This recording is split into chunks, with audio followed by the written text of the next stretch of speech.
beautiful, blessed day. All right, let's get this. Everybody's still sleeping.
With these top cats, they're notoriously on their own sticks out like this. See, so that's why you seen in the videos earlier, you see me pushing it down, you pushing it and towards the wall and pushing it down so it sticks to the wall and more stable.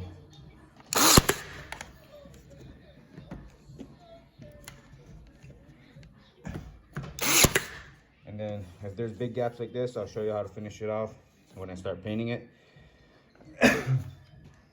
There's another video I made on how to have a nice bead, nice line with caulking and painting and tape.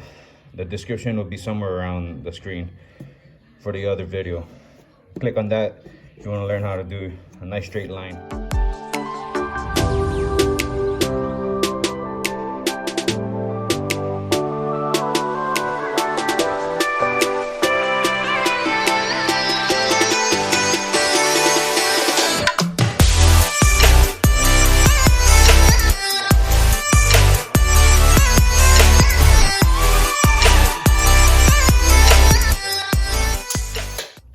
Alright, so here's the backer board that I used to cut those thin MDF boards on. It's I can't remember the thickness, but you can get these at Home Depot or Lowe's, and it's a must-have, especially cutting those thin boards. It will make life way easier. What you want to do is get those boards and put it on top. It's a 4x8.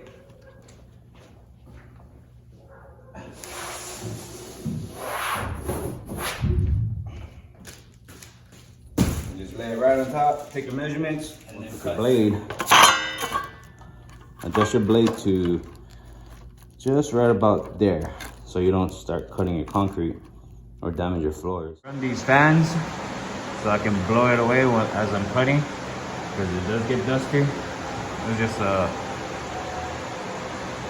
way of keeping the dust control down. You blow it out as you cut.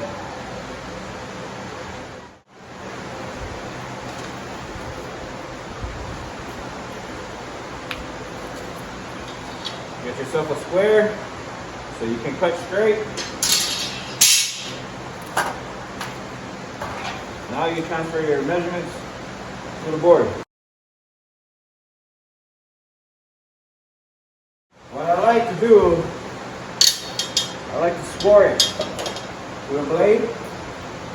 I like to score it with the blade, so when you run your circular saw, it already has a track to follow. If you try to do it without scoring it, you're gonna be offline. So when you score it with a blade, you'll be able to get a nice, cleaner cut than without scoring it, if that makes sense. Because the circular saw would have a track, a line to follow. It's pretty much like a guide.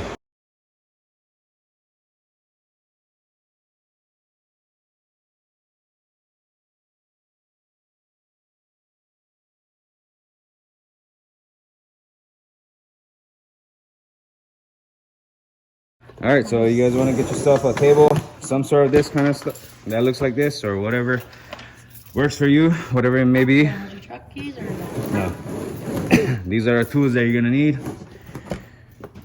You're gonna need a jigsaw blade, 1/2-inch blade, drill bit, and a regular drill. I'll show you why you're gonna need these, the drill and the drill bit. You drill holes in each corner. Keep it right in the middle, close to almost high, or a little bit more than middle, and you'll have a nice clean cut. Put your battery in. This is the reason why you cut these holes.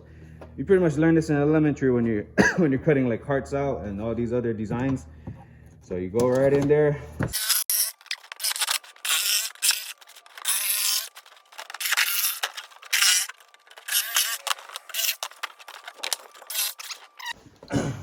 Wanna push the outlet forward on the top, and you want to slide it in just like this, and there you go.